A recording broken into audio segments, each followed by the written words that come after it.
California shuts down again. Governor Andrew Cuomo makes a fool of himself over a weird poster, and virtue signaling on racial issues continues to matter more than saving lives. I'm Ben Shapiro. This is The Ben Shapiro Show. The Ben Shapiro Show is sponsored by ExpressVPN. Why haven't you gotten a VPN yet? You should have. Visit expressvpn.com/Ben. Okay, so we begin at this hour with your latest COVID-19 update. So the continued increase in caseload is indeed continuing. We are seeing an increased caseload in places like California, in places like Florida. We're seeing increased test positives. But there is a simple reality, which is that we are not seeing this thing spike the way that it did in New York. In New York, the curve looked extremely steep on one end, and then it came down extremely steeply on the other end of the curve. The reason for that is because it burned through the entire city. In fact, there are precincts in New York where some 50 to 60% of all the people in these particular precincts already have antibodies. So that is the reason why you have seen this thing come down so quickly. It's not because of masterful leadership in New York and crappy leadership elsewhere. In fact, it's precisely the reverse. It is decent leadership elsewhere in a variety of different parties, right? From Colorado to Georgia, and then the crappy leadership over in New York City. So what most of these states have done is indeed flatten the curve. In fact, there is a doctor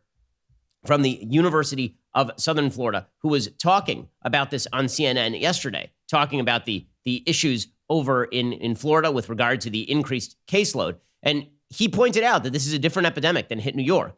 In fact, he pointed out that Florida's emergency department visits from COVID actually peaked last week, and the test positive rate actually peaked last week. So when you look at all of the headlines coming out of Florida, it's doom, disaster about to hit Florida. Listen, things are not going to be great in Florida for a couple of weeks because death, as always, is a lagging indicator. But the idea that they're going to see Florida-type numbers, that is so far unsupportable by the data. The only people who have seen New York-type numbers are the New Yorkers. And the reason they saw New York-type numbers is because Andrew Cuomo decided to do all the things wrong. He shut down late. When he did shut down, he didn't clean any of the subways. When he did shut down, he then proceeded to ship all of the COVID-positive nursing home patients back into the nursing homes. And there are some people out there who are literally attempting to pretend that Andrew Cuomo did a wonderful job here. I mean, I'm not kidding about this. There are a bunch of people on the left who keep saying this. Andy Slavitt, the former Obama-era official from, I believe, the FDA under Obama, Andy Slavitt actually tweeted out that New York had done an incredible job. Why? Well, because Cuomo, he actually talked to the people. He talked to you know who else thinks he did a wonderful job is Andrew Cuomo himself. And so I have to begin today with this insane poster that Andrew Cuomo put out. Now, imagine if President Trump put out a poster showing the curve for COVID in the United States, the number of COVID deaths in the United States, which has declined by some 30 to 40% in the United States over the period of time, actually more than that, about 60% since the height of COVID. Okay, imagine that Trump had put out a poster championing himself, championing his own performance during COVID-19. That's exactly what Andrew Cuomo did. And we are being told that this guy is the epitome of American leadership. And so I need to talk to you about this poster for a second because it's totally insane. I mean, it's totally bat bleep loony. So Cuomo put out on the official New York website for sale, New York tough posters, smart, united, disciplined, loving. And this is the statement he put out, quote, "I love history. I love poster art. Poster art is something they did in the early 1900s, late 1800s, when they had to communicate their whole platform on one piece of paper. Over the past few years, I've done my own posters that capture that feeling. I did a new one for what we went through with COVID, and I think the general shape is familiar to you. We went up the mountain, we curved the mountain, we came down the other side, and these are little telltale signs that, to me, represent what was going on." Okay, first of all, if you take this mountain and you map it directly onto the charts of what we were supposed to avoid with our COVID treatments, it maps exactly. Like literally, you could take this curve and you could actually plant it. I remember there was the very famous bend the curve, lower the curve chart, the flatten the curve chart. And the flatten the curve chart looked like one big curve that spiked up real high and then came down really quickly, but it spiked above the line. And then there was the good curve chart, and the good curve chart grew kind of slowly, and then it sort of peaked, and then it sort of receded. Well, the problem is that Andrew Cuomo's mountain looks exactly like the bad curve, like exactly like the bad curve. This is the most insane. It's the most insane poster I've ever seen in my entire life. It's totally crazy. It says on the top, "Wake up, America. Forget the politics. Get smart, Governor Andrew Cuomo." And then there's a rainbow across the top that says "Love wins." So apparently it's a gay rights poster or something. That's what it's reminiscent of, right? I mean, that's the "Love is Love" rainbow, right? Love wins? 35,000 people died in your state, dude. What? Okay, and then it shows on the left-hand side of the poster, it shows a plane, and it says Europeans. 3 million, January to March, COVID-19 on a plane, right? And then it shows a face that says winds of fear, winds of fear.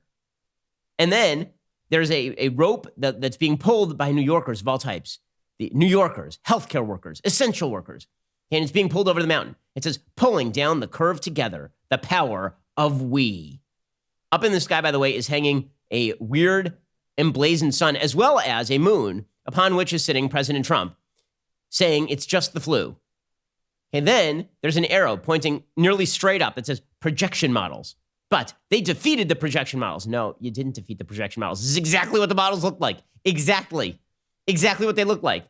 And then it just has a series of various sort of things that were done, right? It's got a picture of the daily briefing. And then it says, make hand sanitizer. Ooh, because remember they made hand sanitizer? You can memorialize the crappiest time in modern New York history with this poster. You can put it right on your wall, and you can remember each and every day how New York was just a trash heap, where the sirens were going 24 hours a day and everybody was locked in their home. And you couldn't celebrate along with Andrew Cuomo.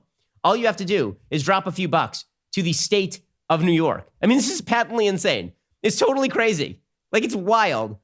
This is like, honest to God, it's like a Stalin poster in the middle of the Holodomor. Right? It's like, we starved Ukraine, also breadbasket of the world. Right? Like, what? Okay, so it says, make hand sanitizer. New Rochelle hotspot.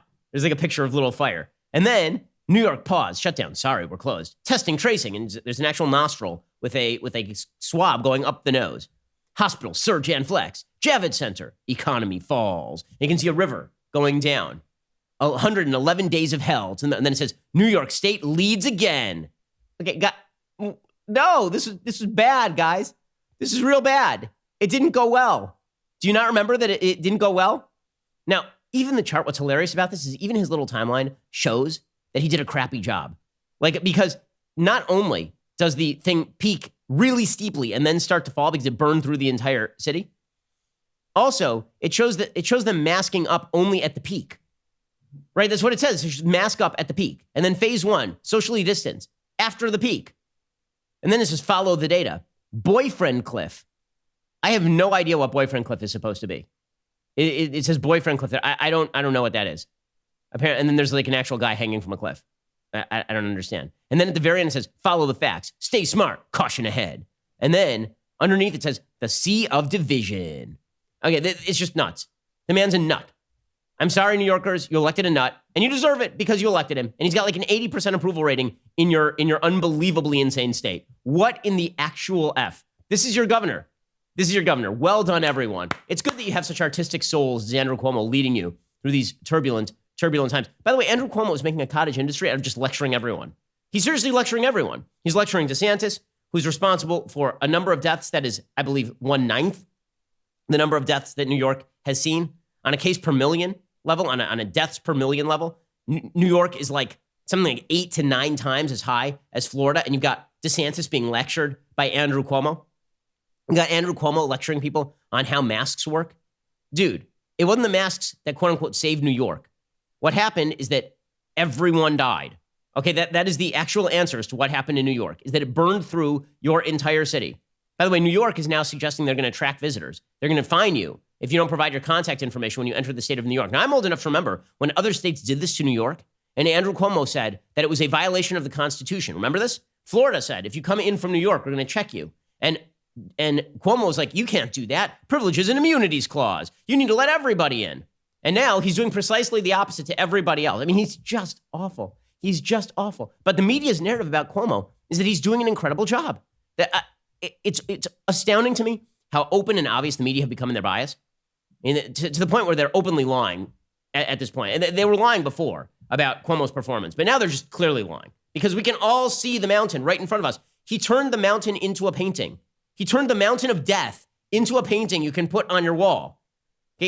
Honestly, it reminds me of nothing so much as the scene from Winnie the Pooh, where Winnie the Pooh gets his ass stuck in Rabbit's house, and Rabbit, deciding he can't do anything about the fact that Winnie the Pooh is now stuck there and wedged in and cannot get out, decides that he's going to make antlers out of Winnie the Pooh's ass, right? He actually like paints a face on it, and he puts antlers on it, and he puts like a little mantle below it because he's going to turn what is a bad situation into a work of art. And that's Andrew Cuomo right here. He's got like a pile of dead bodies. He's like, you know what? I'm making a poster, guys, and you can hang that poster on your wall. What? As you'll see, The artistic soul in New York is not dead. In fact, it has infused all of New York politics. Wait until we get to Bill de Blasio and race in a little bit, because he too loves to paint. These guys love to paint. I have a line here I cannot use, but they they love, it has to do with the producers. So if you can think of a producer's line about painting, then you'll know where I'm going. If not, tough, deal with it. In any case, we'll get to more of this in a second. Plus, we'll get to California shutting down again. Now, I think that the lockdowns have become sort of a crutch for people who don't actually want to make tough public policy decisions. Lockdowns are just a way for you to say to the media, I'm doing everything I can. Please leave me alone. Please stop this. Because you won't get criticized if you lock everything down, all the things in the world. But you will get criticized if you try and bull your way through this thing and recognize that there are risks and rewards to shutting down. So if you're a governor, given the media coverage right now, the best thing you can do for your own political profile is to shut everything down. That's what Gavin Newsom is doing in California, my garbage state. We'll get to that in just 1 second. First, let's talk about the fact that cell phone bills are one of those things that never go down. People just get used to that. Well, you shouldn't really be used to that. By switching to Pure Talk USA, you can cut costs and free up cash on a monthly basis, starting with your wireless provider. Pure Talk covers 99% of Americans. The president and CEO of Pure Talk is a U.S. veteran who cares deeply about serving Americans by making wireless affordable. So start your saving today. It'd be weird not to save money on your cell phone bill when you absolutely can. Dial pound 250. Say keyword Ben Shapiro for unlimited talk, unlimited text, 2 gigs of data for just $20 a month. Plus, you'll get 50% off your first month. Stop paying too much to big wireless providers. Switch to Pure Talk today. Save 50% off your first month. Dial pound 250 and say the keyword Ben Shapiro. Pure Talk USA, simply smarter wireless. Go check them out right now. Pure Talk USA, that is simply smarter wireless. Again, you should save money on your cell phone bill if you possibly can, and this is why you need Pure Talk. You really don't need that unlimited data the way that you are looking at it right now. Instead, what you need is exactly what Pure Talk provides you. Dial pound 250, say keyword Ben Shapiro for unlimited talk, unlimited text, 2 gigs of data for just $20 a month. Dial pound 250, say keyword Ben Shapiro. Okay, so Gavin Newsom has shut down the entire state of California again. And remember, Gavin Newsom has basically escaped scrutiny thus far, even though he had a spike at the exact same time as Florida and Texas. He's escaped scrutiny because he didn't actually open anything up. I mean, I'm from LA. Nothing actually opened, right? All the things are actually closed. But we're now going to close everything back down. Now, here's the thing. The only reason to lock things down at this point, seriously, is because you think that the healthcare system is going to be overwhelmed. I've seen no indicators that the state of California is on the verge of being overwhelmed. Like that for some reason, the language of flatten the curve was shifted from we're flattening the curve to avoid overwhelming the system to we're trying to crush the curve so that nobody ever gets COVID again. And that is not a reality in our current situation. We have millions and millions, maybe up to 20 million Americans who have this thing. I mean, those are the CDC estimates. They say that for every positive test, there are probably 10 people who already have it, who don't know about it, which would put us at like 23 million at this point. So if that's the case, there's community spread. Shutting this thing down for a prolonged period of time, all that's going to do is stop it in the moment. But the minute you open up again at all, there's going to be increased caseload. Now, again, the good news is that we're treating this thing a lot better. We have a bunch of different drugs that we have been using. We've come up with new techniques. The fatality rate, the case fatality rate on this thing has dropped like a stone, particularly in hospitals. In Florida, for example, the case fatality rate is now down below 1%. In New York, it was up near 5% during the peak, which is really, really high, obviously. Well, in California is experiencing a surge. The surge has not reflected itself in mass death. Okay, so California doesn't look great. I mean, I'm not going to pretend that California has not experienced an uptick. Of course it has experienced an uptick, and it has experienced an uptick in death. As of the latest statistics in California was leading the way in terms of new deaths. So total deaths yesterday, there were approximately 45 new deaths yesterday. That would have been Sunday in terms of the reporting in California. In terms of the daily deaths, they really escalated last week. Last week, there were, by day, 118, 150, 137, 102. On Friday, there were 74. So those numbers are a lot higher than they had been, but they are nothing like New York numbers. Remember, the population of California is extraordinarily high. The population of the state of California is what, 30 million?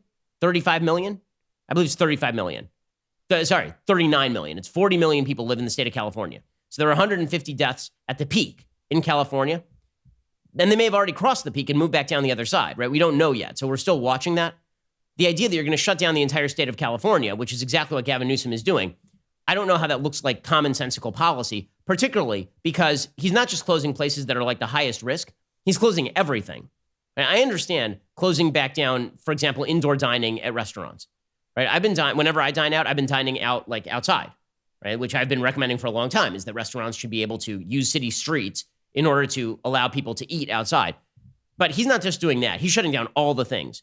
He's shutting down all gyms, all places of worship, all malls, all personal care services, all barbershops, all salons, and non-critical offices in counties on the state's monitoring list. They all have to shut down. 30 counties are placed under the new lockdown order. That's 80% of the state's population. Gavin Newsom explained. He explained why he was shutting all of this down. Here he was yesterday. We are now effective today, requiring all counties to close their indoor activities, their indoor operations in the following sectors: restaurants, wineries, tasting rooms, movie theaters, family entertainment centers, zoos and museums, card rooms, and the shuttering of all bars. This is in every county in the state of California, not just the counties that were on the monitoring list that we announced on July 1st. Okay, so that's for everyone. That's not just the monitoring list. That's everywhere. That's everywhere. Okay, let's be clear about this. LA never really opened except for the protests, right? The protests were the big opening. Everybody got COVID, apparently, from the protests. In fact, even Barbara Ferrer, the LA County public health official, she said, oh yeah, by the way, it might have been the protest that sort of seeded this stuff again. California reported more than 320,000 cases of COVID-19 and 7,000 deaths total for a state of 39.5 million people. Again, remember, California has twice the population of the state of New York, and they have approximately 1/4 the number of deaths, less than 1/4 the number of deaths thus far. Cuomo's did a great job, though, just pointing out. Cuomo did an amazing job. On Sunday, 23 people died from the virus in California. According to the Center for Systems Science and Engineering at Johns Hopkins University, LA County leads the state with more than 133,000 cases. California's been on and off and on and off. Also, LA and San Diego have announced that they are going to keep the schools shut in the fall, which, again, there's very little data to support the idea that the schools must be shut down. We just don't know enough is the answer, right? There's a lot of conflicting data. What we do know is that in Europe, most of the schools are already open and have been open for quite a while, and they have not seen a significant surge among the childhood population. There's some creative ways to deal with it, which we talked about yesterday. But the problem is all the political incentives right now are in favor of this binary. Because the media have drawn this binary, right? They've been doing it since Georgia. They've been saying that if you are in a state where they have quote unquote reopened, that means everything is open. It means that people are willy-nilly doing exactly what they want. It is not true. Okay, it is not true. I've been in Florida for like a couple of weeks here, and I've been going around. Every single person is wearing a mask. Everyone is masked up. Most businesses are still not open. Hey, if I want to take my kids somewhere, the only places I can take my kids are places that are outdoors, which I think is actually good. The idea that Florida is like wide open and therefore that Florida had it coming, or the idea that California had wide opened itself, it's not true. Okay, California never really opened. California never went back to status quo ante. California was shut down this entire time, which suggests that really what has changed here at all is the weather and personal activity a little bit.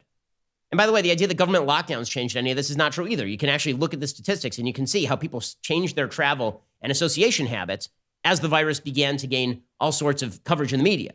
People actually stopped traveling before this stuff started to happen.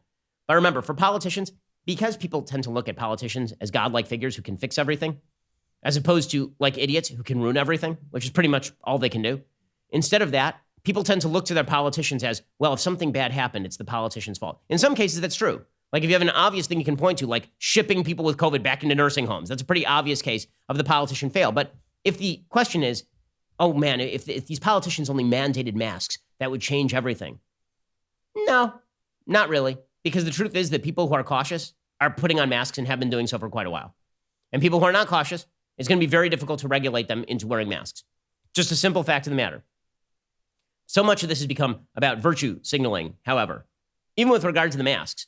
Like there's a, to the point where it's become basically just a point of trying to shame people. You don't take it seriously enough if you're not wearing a mask 24 hours a day. The stupidest example of which, there was a picture yesterday going around of our friend Ted Cruz, right? And Ted Cruz was on a plane, and somebody took a picture of him, and they said, Ted Cruz not wearing a mask on a plane. He's literally holding up a cup of coffee. There's a picture of him 1 minute before and like 1 minute after with the mask on. But because he took down his mask to drink a cup of coffee, people were all over him because the idea is that you're denying that masks work. By the way, I love how masks work has become an absolute point of faith in America now. I'm old enough to remember when that was actually kind of a controversial contention because the CDC said so. The CDC itself told us we weren't supposed to wear masks. They literally said cloth masks are not going to do anything. Now they're like, oh yeah, cloth masks are going to do everything. And if you don't actually participate in the mask wearing, it's because you're evil. Now listen, I've been saying for a long time on this show, you can go back and you can listen to it. I've been saying for months that when you are out and about, you should be wearing a mask when you're in close contact with other people. At the very least, you're preventing some of the droplets that exit your mouth from being ejected into the air. I've been saying this for a long time, so I'm not an anti-mask guy. But to pretend that the evidence for masks is like 100% solid, that we know full well what all the masks are going to do, or that, by the way, most of the people wearing masks know how to wear a mask is crazy. They literally have in medical school classes on how to, like they have a course that you're supposed to take and how to properly fit a mask. And we're talking about like the best masks. The ones that get the surgical masks where they have holes up here, right? I mean, unless you have it like properly fitted to your face, the air is coming up out of there anyway. So you're cutting down on some of the communication of the germs, but not all of the communication of the germs. That doesn't mean you shouldn't wear it. But the idea that like you're an actor of great evil if you are out in public at any point and you don't have the mask on your face is purely crazy. It has become sort of a virtue signaling thing, not just an element of good science. And this is why, again, every step along the way, I think I'm one of the few people who can say this on the right. Every step along the way, when the experts changed their opinions, I also changed my opinion. Okay, every step along the way. When the experts said, don't wear a mask, I was like, okay, I guess we're not supposed to wear masks. Then the experts were like, wear masks. I was like, okay, sounds good. I guess we'll have to wear masks. Then the experts were like, you know what? We probably should shut down some of the indoor areas because lots of communication of disease. I was like, okay, I get that. But now that you've given us every message on every possible topic, I'm going to have to let common sense take over. And what common sense tells me, along with the science, is that children are not in great danger from this thing. So this idea that you're endangering vast scores of children by opening schools is insane. Common sense tells me that most Americans are pretty willing to stay away from each other unless they're dumb 20-year-olds who want to go to bars. In which case, okay, so you shut down the bars because you don't want the virus transmitted at high rates. But also, if 20-year-olds get it, they're probably not going to die because that's what the stats actually say. Right? That's what the science tells me. But don't tell me that science tells me you have to shut down entire cities again and that this is going to solve the problem in any serious way. I mean, this propagandistic effort to make a policy decision and then retcon it into, I'm just following the science, is pretty wild. Arne Duncan, the Secretary of Education under Barack Obama, he tried this routine yesterday. He said that anybody who advocates for opening the schools wants people to die, which is just crazy. Okay, over in Europe, they've had open schools for a very, very long time. Okay, and there's not a lot of evidence that those schools are centers of transmission. And there's also not a lot of evidence that kids are really getting hurt by this thing. In fact, you're more likely to die from the flu than you are to die from this if you are under the age of 20. Here's Arne Duncan, however, propagandizing. The real travesty here, Brian, is that there is no body count high enough for the president to actually pay attention to science. We could lose another 10,000. We could lose another 50,000. We could lose another 100,000. Nothing would compel him to listen to Dr. Fauci and others who are actually fighting to try and save lives. And schools are not going to put teachers, principals, their children, or their children's families in a position of risk that's far too high. Okay, well, some schools are going to do all of that because the data actually supports the idea that schools should open. The American Academy of Pediatrics says the schools should open. Dr. Robert Redfield at the CDC said the schools should reopen. But according to Arne Duncan, you're not following the science unless you listen to him. Okay, so this is all about, at this point, so much of this is about virtue signaling as opposed to actually following good common sense policymaking advice.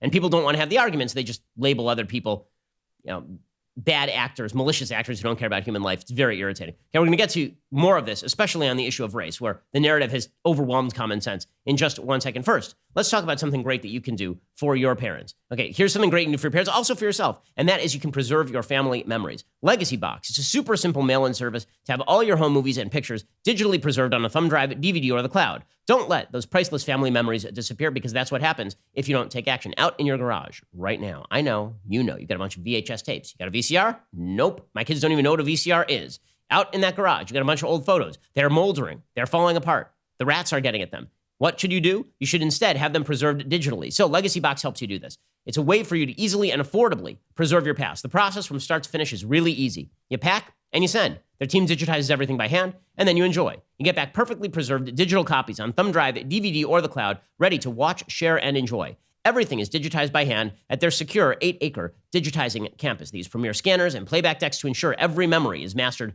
to the highest quality. Get started future-proofing your memories today. Go to legacybox.com/Shapiro. Get an incredible 40% off your first order. I've been doing this for my own parents. I think it's a really, really important thing to do. Buy today. Take advantage of the exclusive offer. Send in the materials when you're ready. Go to legacybox.com/Shapiro. Save 40% while supplies last. That's legacybox.com/Shapiro. 40% off. Okay, so meanwhile, the same sort of messaging is taking place on issues of race. It's not just on COVID. So on COVID, it's basically Democratic governors are geniuses and do all the right things, and lockdowns are the only solution, and you're a bad person if you ever take off the mask at any point whatsoever. Not that you reject the science of masks, because you can fully accept them, but if you are caught in an unconscious moment taking down the mask, you're very bad, unless you're a Democrat marching with Black Lives Matter protesters, in which case you're very good, and no one will die, and everything is fine.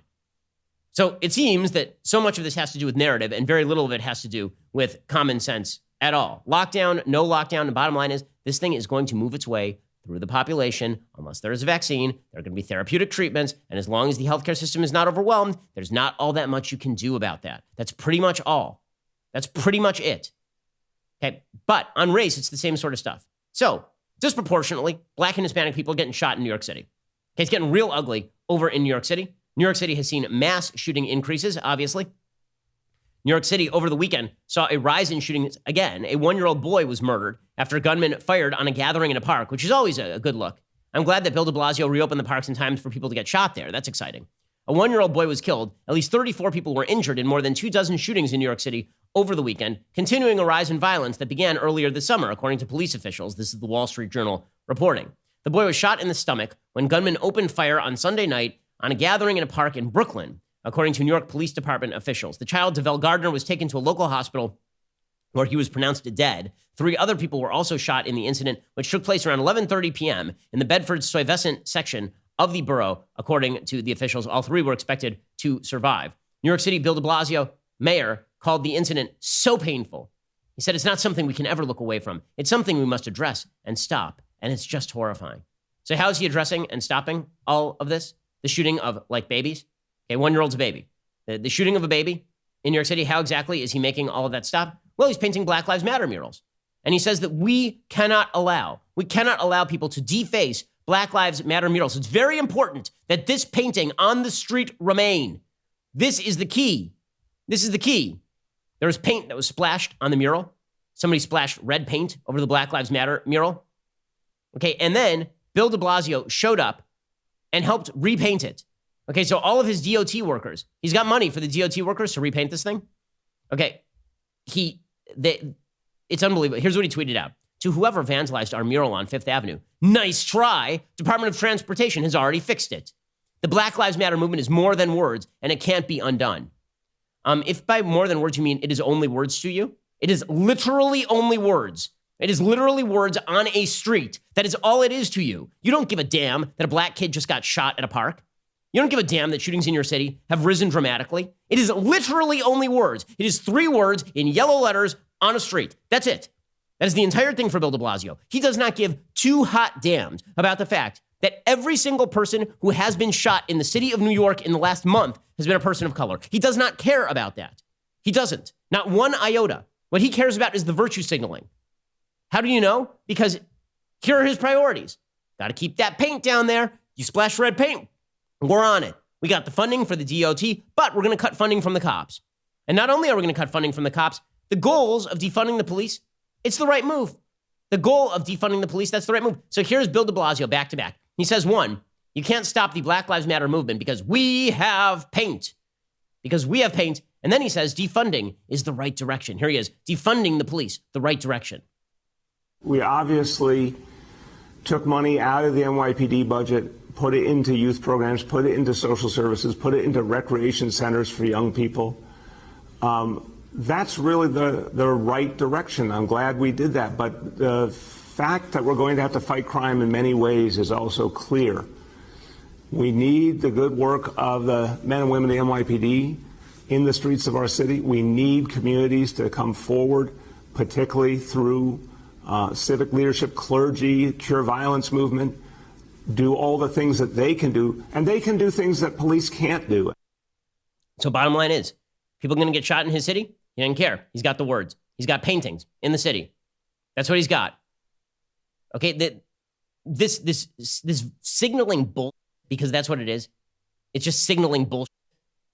All that this is a way to avoid commonsensical realities. Like if you remove cops from the streets, more people die. That's it. I mean, honest to God, F this guy. I mean, it's just unbelievable. All these politicians who are so focused on the important things in life. We got to have that painting on that street.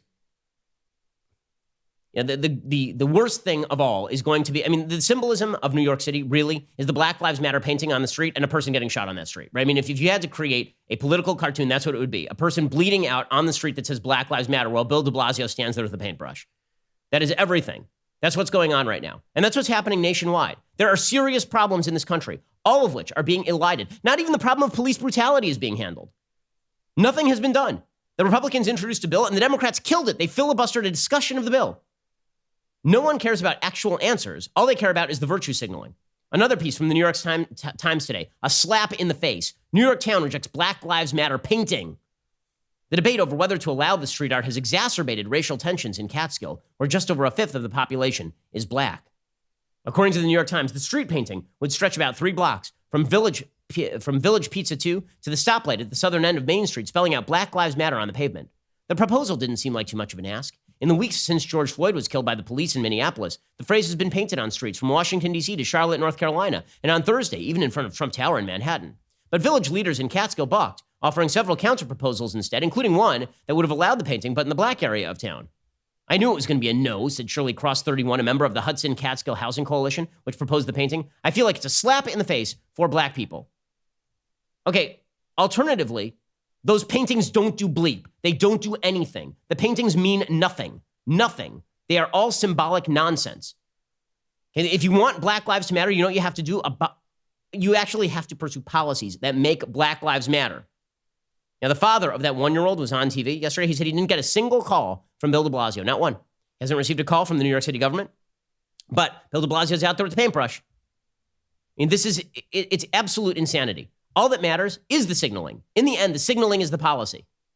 This is why you see, for example, the U.S. Conference of Mayors now backing Democrats' plans for slavery reparations commissions, which will never come to fruition. On Monday, the U.S. Conference of Mayors published a letter in which they backed the idea of Democrats to create a reparations commission so the idea of slavery reparations to 41 million black Americans could be examined, according to Hank Berrien writing for the Daily Wire. The letter, signed on behalf of the mayors by Louisville Mayor Greg Fisher, the president of the organization, was addressed to Senator Cory Booker of New Jersey and Representative Sheila Jackson Lee of Texas, who had submitted bills in their respective houses to create a reparations committee. Problem solved, guys. A committee. And if you oppose this, it's because you're a racist. We're going to get to more of the virtue signaling over common sense in just 1 second. First, let's talk about your internet freedom. So the same snowflakes who want to control all aspects of your life, they'd also love to be able to control the kind of material you see. One way you can avoid them controlling the kind of materials you want to read or watch, use ExpressVPN. Because the fact is that masks and anonymizes your internet traffic. You can control your own access to your own data. The problem with big tech companies is not only do they censor what you read, they will track what you do online. They'll track what you're searching for, the videos you watch, everything you click. They use that data to serve you ads and can match your activity to your offline identity using your device's unique IP address. When I use ExpressVPN, these tech companies can't see my IP address at all. My identity is masked and anonymized by a secure VPN server. Plus, ExpressVPN also encrypts 100% of your data to protect you from hackers and internet bad guys. If that sounds complicated, it is not, I promise. ExpressVPN software takes 1 minute to set up on your computer or phone. You tap one button, you are now protected. So, why give these tech companies a free license to know everything about you and then turn around and sell off your information? Instead, check out expressvpn.com/Ben. By visiting my special link, you get an extra 3 months of ExpressVPN service for free. Again, that's expressvpn.com/Ben, expressvpn.com/Ben to protect your data today, expressvpn.com/Ben. Now, all of this is disconnected from reality.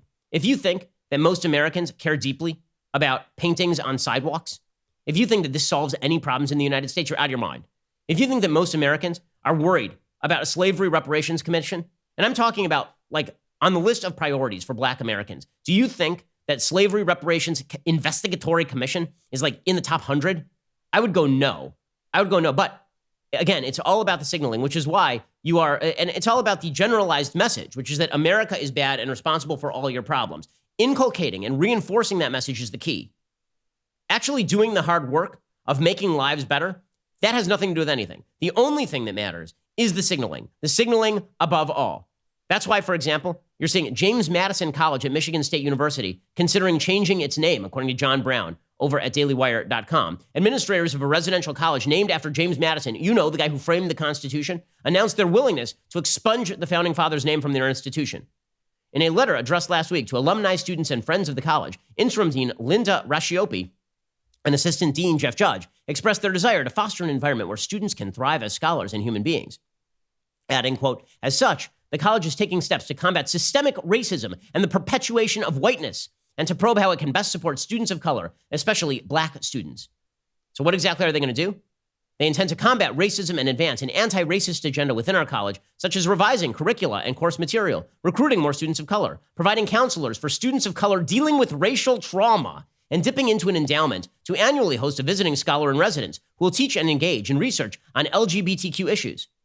Also, they're considering renaming the James Madison College, which is really important. I mean, this is just racism solved, guys. But again, it's not about solving racism. It's about the idea that America is thoroughly and entirely evil. And by the way, with each surrender in this particular culture war, that doesn't make the argument better for the other side. It's not like by conceding, the other side, you know what? You're not a racist. We've decided, you're right. You're right. You know, America is less racist today than it was yesterday because you removed James Madison from the name of your residential dormitory. Nobody is going to say that on the left. If you actually believe that, you're out of your mind. Nobody on the left is going to say, well, you know, because you painted Black Lives Matter on the street, that means that now you are exempt from everything further. There's this weird idea in the culture wars that if you surrender in the culture wars, that everybody leaves you alone after that, and it's nonsense. Okay, do you think that the crusade to cleanse all of our public spaces of anything that could possibly be interpreted by white woke liberals as offensive to minorities, which is really what's happening here, that this sort of stuff is going to, in the end, make America a more tolerant place? Is that what you think? For example, the Washington Redskins are officially announcing that the NFL team is going to retire the name and the logo. I hear the case. I do. I mean, like, no one would walk around today saying Redskin because, of course, it's offensive. But the idea that you have actually cleansed America of racism by getting rid of the name, or that this is the final step, is nonsense. There is no final step. Okay, immediately upon this happening, there is now a Washington Post editor, Karen Attia, who, by the way, has suggested that white people are bad, right? That white women should be taken revenge upon. She had to delete that tweet. She's their global opinions editor, Karen Attia. And she did 1 week of reading about the Texas Rangers, like the group, the Texas Rangers. And then she says the Texas Rangers should rename themselves. She said, to know the full history of the Texas Rangers is to understand that the team's name is not so far off from being called the Texas Klansmen. Attia, who grew up in Dallas, said she was raised on myths about Texas Rangers as brave and wholesome guardians of the Texas frontier. What we didn't realize at the time was that the Rangers were a cruel, racist force when it came to the non-whites who inhabited the beautiful, untamed Texas territory.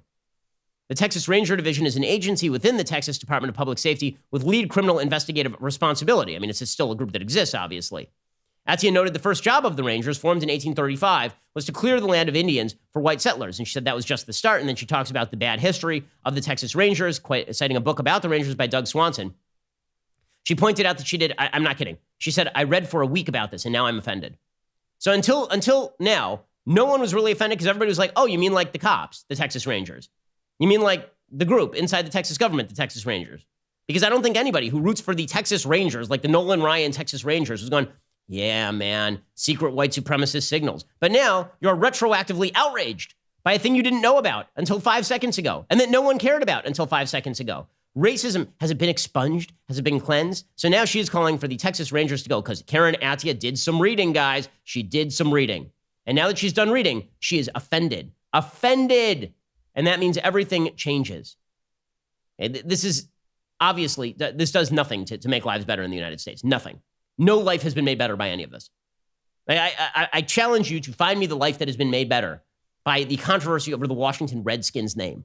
I challenge you to find me the life that has been made better by a giant mural that says Black Lives Matter in front of Trump Tower while people are being shot at twice the normal rate in New York City. Please, find me the person whose life was made materially better by this. Find me the person whose life was made materially better by the sort of idiotic training that companies are now forcing employees to go through, where you are told to examine your own whiteness and to look at all of your black colleagues with a sort of awkward level of disconnect, as Robin DiAngelo basically suggests in White Fragility. Right? Is that going to make the workplace more integrated or less integrated? When you look at your black coworker and you think to yourself, does that person fear me? The answer is no, the person doesn't fear you. They're your coworker. But according to the left, they do fear you because of your inherent whiteness and because of the whiteness of the system. In order for you to be an ally, you actually have to be more at a remove from your black colleagues. In order for you to be an ally to the anti-racism movement, you have to see yourself as a malicious actor in a racial drama that predates your existence and you have never participated in. And if you don't do that, then you're not an ally. It's all about the signaling. And the signaling in the end is about Americans broadly speaking, white Americans broadly speaking, but mostly about America generally. The systems of America have to be torn out by the root. Now, again, the virtue signaling doesn't extend everywhere. So the NBA is a virtue signaling culture. The NBA's virtue signaling only extends to one particular area, right, in terms of race. The NBA will never extend its virtue signaling to, for example, challenging Chinese domination of Hong Kong. There's a story out of the Washington Free Beacon that we're going to get to in a second, which demonstrates the complete hypocrisy of the social justice warrior NBA in just 1 second. First, when you are running a business, as you know, HR issues can absolutely murder you. HR issues are some of the toughest issues you got to deal with. You got to staff up. You got to have a whole HR department just to deal with all of the regulations and requirements and wrongful termination suits and all the rest of this kind of stuff. Well, do you really want to pay an entire HR department, or do you actually just want to go out and get Bambi? An HR manager salary, it's not cheap. It can be up to $70,000 a year. Bambi, spelled B-A-M-B-E-E, was created specifically for small business. You get a dedicated HR manager, you craft HR policy, and you maintain your compliance, all for just $99 a month. With Bambi, you can change HR from your biggest liability to your biggest strength. Your dedicated HR manager is available by phone, email, or real-time chat. From onboarding to terminations, they customize your policies to fit your business and help you manage your employees day to day, all for just $99 a month. Month to month, there are no hidden fees. You can cancel anytime. You didn't start your business because you were desperate to do HR. So why don't you just get it handled and not spend a fortune doing it? Head on over to Bambi.com/Shapiro right now to schedule your free HR audit. That is Bambi.com/Shapiro, BAMBEE.com/Shapiro, Bam to the BEE.com/Shapiro. Go check them out right now and get your HR issues off the table. Okay, we're going to get to more of this in just a moment. First, reminder, my new book, How to Destroy America in 3 Easy Steps, goes on sale Tuesday, 1 week from today, July 21st, 6 p.m. Eastern, 3 p.m. Pacific. We will be doing a virtual live signing event on the day of release.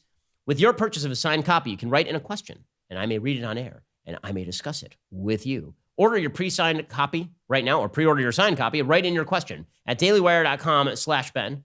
The book it could not be more important. What we are watching right now is the book as prophecy, basically. I say that if you destroy America's history, culture, and philosophy, then the country will fall apart. And we are seeing attacks on all 3 prongs. The book isn't just a description of the problem. It is the solution. The book itself is part of the solution.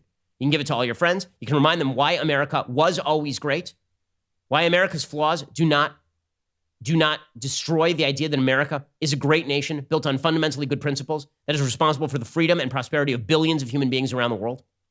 It is the antidote to the nonsense you see in the mainstream media every single day. Go check it out right now. How to Destroy America in 3 easy steps. You can pick it up either at Amazon, like pre-order, or you can head on over to dailywire.com/Ben if you want the special signed copy. Also, if you're not already a Daily Wire member, you should consider getting a reader's pass to dailywire.com. It's a great value for only $3 a month. When you sign up, you get that first month for only 99 cents. You also get access to our mobile app, articles ad-free, and access to exclusive editorials like this one from one of our contributors, how politicization, anxiety, and misdirection are still driving the pandemic narrative.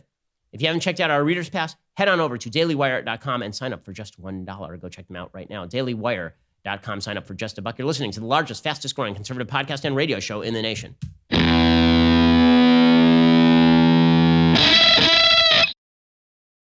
Now, the nice thing about making all of American politics about the signaling as opposed to the actual policy is it means that if you signal the wrong way, we can oust you before we even get to policy. See, if you can go after people based on their thought crime before you even have to have the debate about policy, it makes the debate about policy moot. Right? You just get rid of all the people who are not super hot on the idea that giant virtue signaling paintings on the street that say Black Lives Matter, thus implying that a huge percentage of Americans believe that Black lives do not matter. Right? If you can get people to quote unquote out themselves as racist for opposing random signal of the day, then that means you never have to have a policy discussion about the actual awkward stuff in American public life. Like, why are so many people shooting each other in New York City? Like, why are so many people shooting each other in Washington, D.C.? Why are there disproportionate poverty rates? And why are there disproportionate education rates? And what does that have to do with history? How much of that is history and how much of that is current day decision making? right? All of the awkward conversations can be completely elided if you can cast out of the Overton window, if you can wish into the cornfield all the people who refuse to go along with the virtue signaling. Remember, what virtue signaling is really about is raising a flag. You raise the flag, people rally around the flag. If they refuse to rally around your flag, they are out of the tent. They cannot be inside your war camp. You cannot have any sort of conversation with them inside the tent. That is the goal here. So much of politics is about rallying around a particular slogan or message or flag. And if you make it so that everyone who refuses to rally around a particular slogan, message, or flag is cast out of the tent, you've just made your job a lot easier. Because here's the thing. Let's say that I, Ben Shapiro, am not in favor of painting a giant mural that says Black Lives Matter in front of my house. Because, hey, it's a public street. We all own it. And I believe that Black Lives Matter just as everyone else's life matters. And by the way, when I say that not only is that not racist, most Americans agree with it. Okay, there's a poll from Economist YouGov. You want to talk about the disconnect from our political media and the American public? There's a poll from Economist YouGov. And it asks, among different racial groups, how many people believe that the slogan "All Lives Matter" is bad?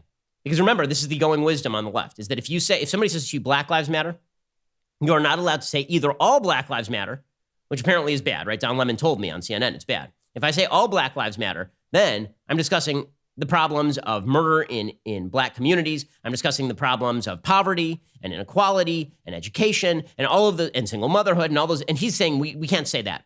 Black Lives Matter doesn't mean all Black Lives Matter. It just means the cops are bad, right? Black Lives Matter equals defund the police in essence, right? So we're not allowed to say that. But the thing you're really not allowed to say is all lives matter. If somebody says to you Black Lives Matter, what you're not allowed to do is say all lives matter. And if you say all lives matter, it's because you're bad. Now, most Americans instinctively are like, what the hell are you talking about? All includes the category Black. When I say Black Lives Matter and I say all lives matter, Black is just a subset of all. So, of course, when I say all lives matter, I mean, yes, including Black people, clearly. But the media have decided that detracts from the message that Black Lives Matter. Why? Because the Black Lives Matter message is an implicit rebuke of the United States, because the implicit rebuke is that out there somewhere, there are a bunch of people who deny that Black Lives Matter. And when you say all lives matter, what you're really saying is that most Americans agree that all lives matter.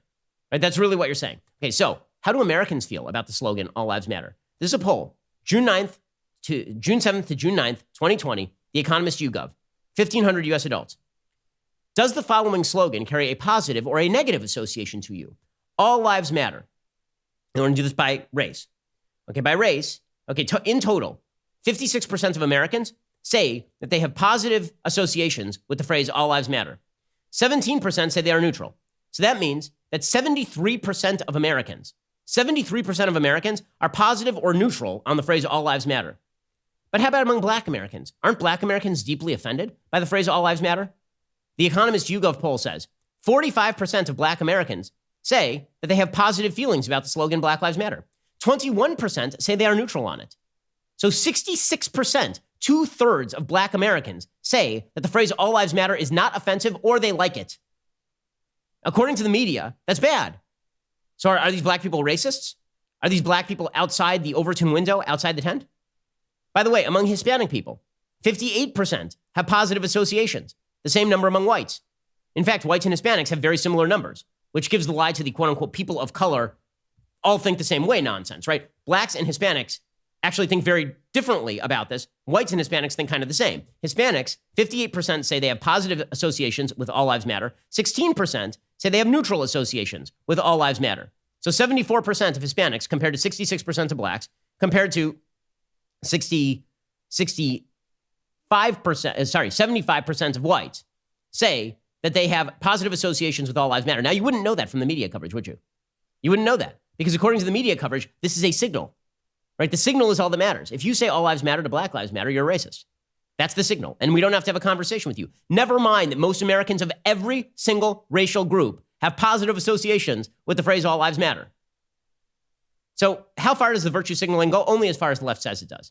So the NBA has been virtue signaling about all of these racial topics, obviously, particularly on the police. And they've decided they're going to allow people to wear social justice messages on the back of their jerseys. Now, the first person who puts on the back of their jersey, tariffs are bad public policy and foster political dysfunction along the way, on the back of their jersey, I will personally give $1,000. Any player who puts that on the back of their jersey. I will crowdfund $500,000 for any player who puts free Hong Kong on the back of their jersey. Oh, wait, you can't. You can't. The NBA won't allow you.